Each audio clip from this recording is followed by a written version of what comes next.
Madam C.J. Walker was a self-made entrepreneur and a transformative figure who became one of the most successful African-American businesswomen in American history. Sarah Breedlove, who would later be known as Madam C.J. Walker, was born on December 23, 1867, on a cotton plantation in Delta, Louisiana. She came from enslaved parents. She had a remarkable journey from poverty to prosperity. Walker's early years were marked by hardship and struggle. She was the first member of her family born into freedom following the Emancipation Proclamation, but freedom did not mean opportunity in the post-Civil War South. Her childhood was spent in grinding poverty, working in the cotton fields alongside her parents and siblings. The conditions were brutal and the future seemed bleak for a young African-American girl in Louisiana during Reconstruction. Walker's parents, Owen and Minerva Breedlove, died when she was very young. By the age of 7, Sarah was orphaned. She went to live with her older sister Lovenia and her brother-in-law in Vicksburg, Mississippi. Life with her sister was difficult. Sarah worked as a domestic servant, washing clothes and cleaning houses for white families. The work was backbreaking and the pay was minimal. She had almost no formal education, managing to attend school only sporadically. Despite these obstacles, young Sarah possessed an inner determination that would eventually carry her to extraordinary success. At the age of 14, Sarah married Moses McWilliams, partly to escape the difficult living situation with her sister and brother-in-law. In 1885, when she was 18, Sarah gave birth to her daughter, Lelia, who would later be known as Alelia Walker. 2 years later, Moses McWilliams died, leaving Sarah a widow at 20. The exact circumstances of his death remain unclear, but Sarah found herself alone with a young daughter to support and limited means to do so. Sarah moved to St. Louis, Missouri, where her brothers were working as barbers. She found work as a washerwoman, scrubbing clothes for wealthy white families. The work was exhausting and poorly paid. Sarah would rise before dawn to collect dirty laundry, spend her days washing and ironing over steaming tubs and hot irons, then deliver the clean clothes in the evening. For this labor, she earned barely enough to support herself and her daughter. Yet even during these difficult years, Sarah was determined that her daughter would have opportunities she never had. She scrimped and saved to ensure Lelia could attend school. During the 1890s, Sarah began experiencing severe hair loss and scalp problems. This was not uncommon among African American women of the era. The combination of poor nutrition, stress, damaging hair care practices, and lack of access to proper hair care products led many women to suffer from hair loss and scalp diseases. Sarah tried various remedies available at the time, including products marketed by Annie Malone, an African American entrepreneur who had developed a line of hair care products for black women. Sarah's hair problems became the catalyst for her future success. She experimented with different home remedies and store-bought products, trying to find something that would help her hair grow back. According to her later accounts, she had a dream in which a man appeared and told her what ingredients to mix together for her hair. Whether this story was literal truth or marketing legend, Sarah did develop a formula that helped her own hair and scalp condition improve dramatically. In 1905, Sarah moved to Denver, Colorado, seeking a fresh start and new opportunities. She worked for a time as a sales agent for Annie Malone's hair care products. This experience taught her about the hair care business and the potential market among African American women. She learned sales techniques, marketing strategies, and the fundamentals of running a business. However, Sarah had ambitions beyond being a sales agent for someone else's products. While in Denver, Sarah married Charles Joseph Walker, a newspaper advertising salesman. It was at this point that she began calling herself Madam C.J. Walker, adopting a name that sounded more professional and memorable than Sarah McWilliams. The Madam title gave her an air of sophistication and expertise, while the full name was distinctive and easy to remember. This rebranding was one of many shrewd business decisions Walker would make throughout her career. Walker began developing and selling her own line of hair care products specifically designed for African American women. Her signature product was the Wonderful Hair Grower, a scalp conditioning and healing formula. She also developed a steel comb that could be heated and used to straighten and style hair, though she always insisted her products were about hair health and grooming, not about trying to look white. Walker promoted her products as a means for black women to take pride in their appearance and present themselves professionally. Walker's business approach was innovative for its time.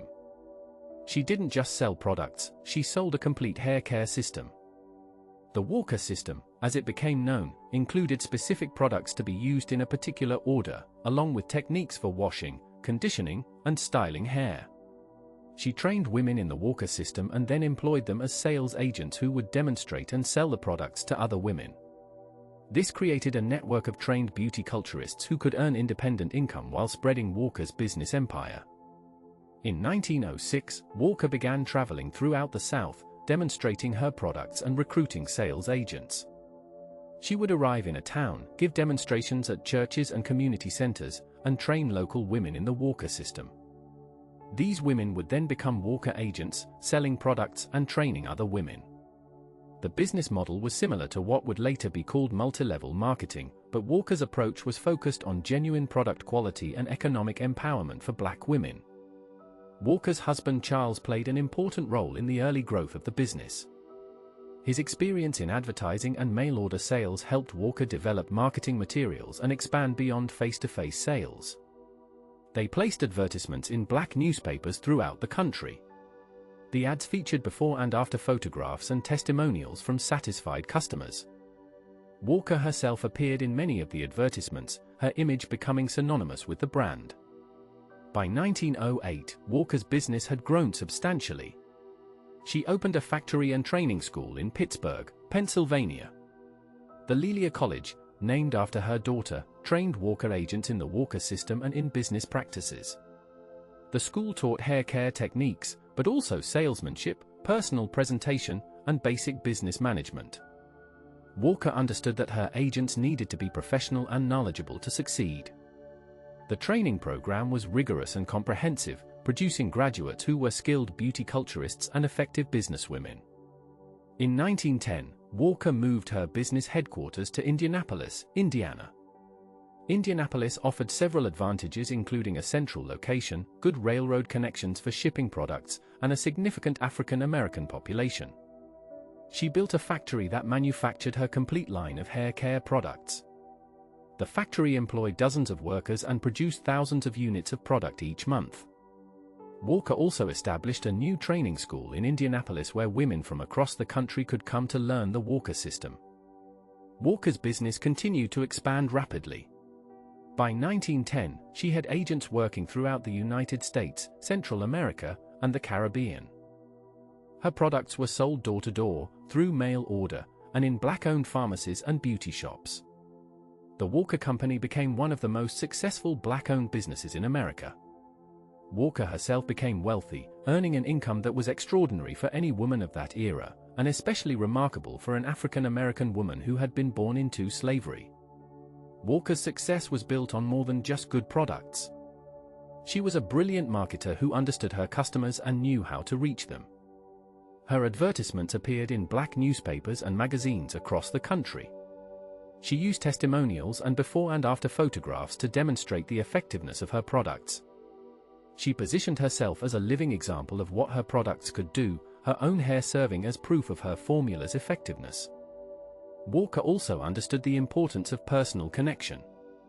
She traveled constantly, visiting communities, meeting with agents, and demonstrating products personally. She attended conventions, church gatherings, and social events where she could connect with potential customers and recruits. Her warmth and authenticity made her an effective spokesperson for her own brand. Women trusted her because she had experienced the same hair problems they faced and had found solutions. The Walker agents were central to the business model. These women, who numbered in the thousands by the mid-1910s, were independent contractors who purchased products from Walker and sold them in their communities. Many of these women had previously worked as domestic servants, washerwomen, or field laborers. Becoming a Walker agent offered them a path to economic independence and social respectability.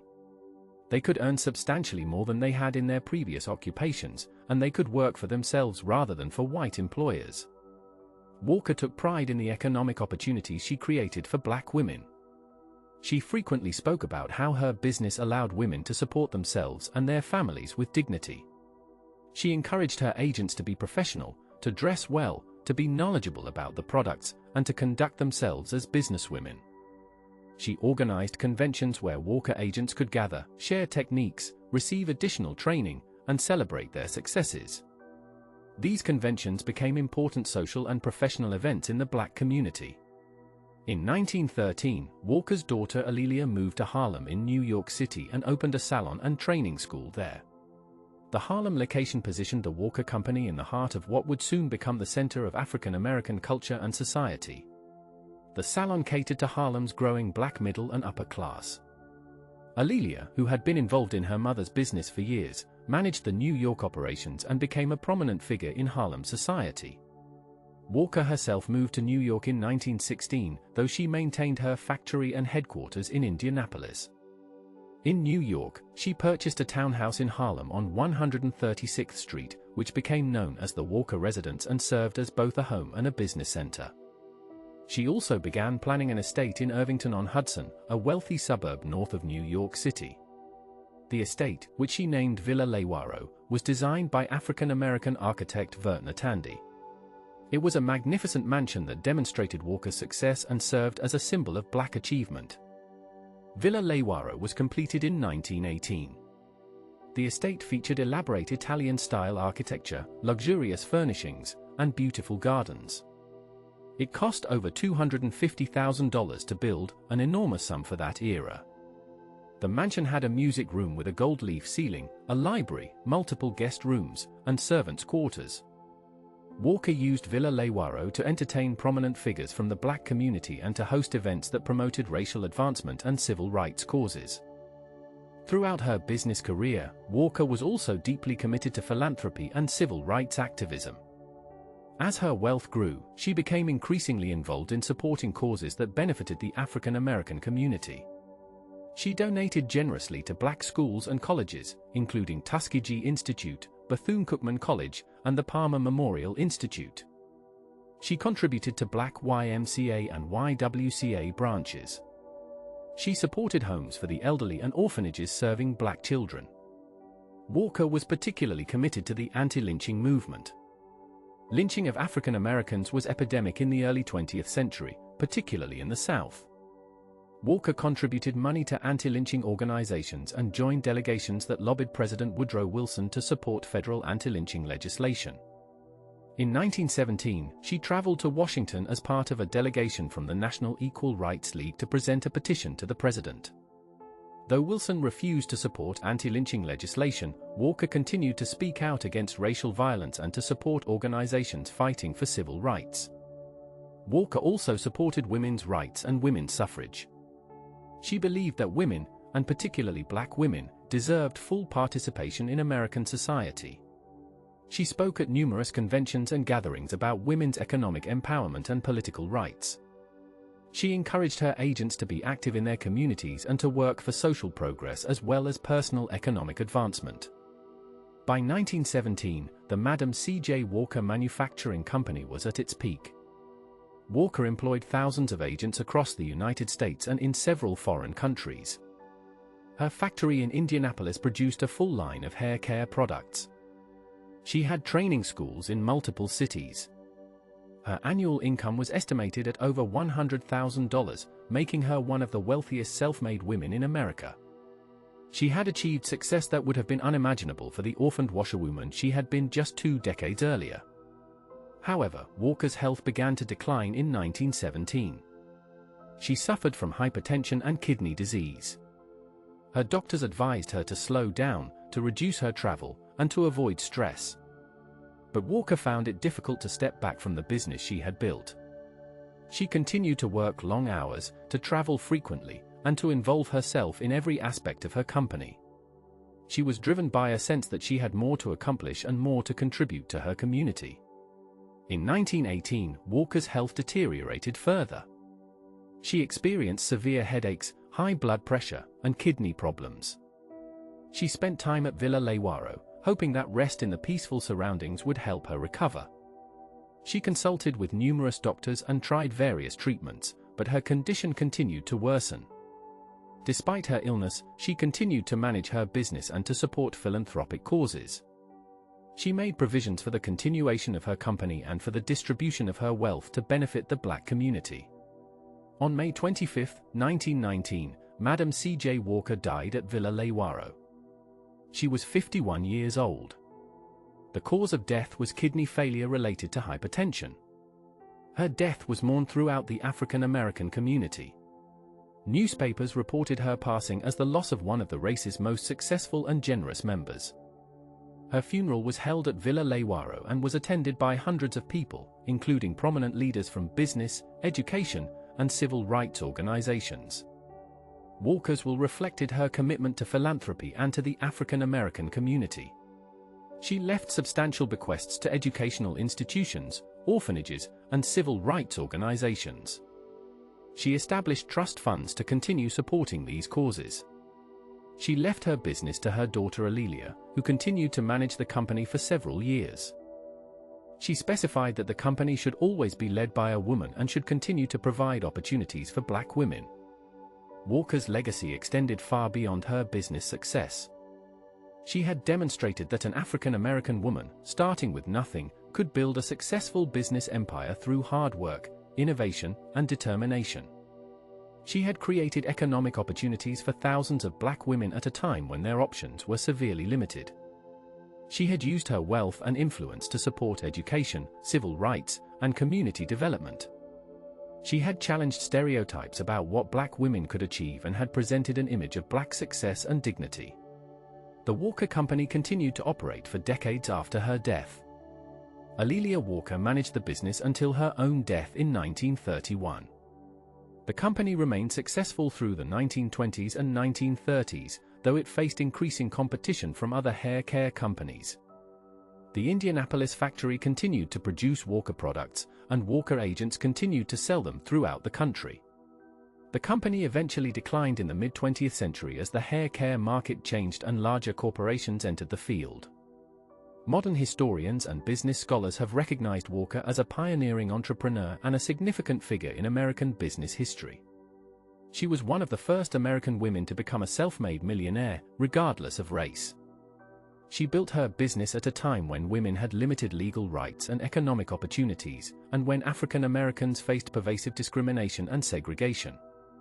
Her success required not only business acumen but also courage, determination, and resilience in the face of enormous obstacles.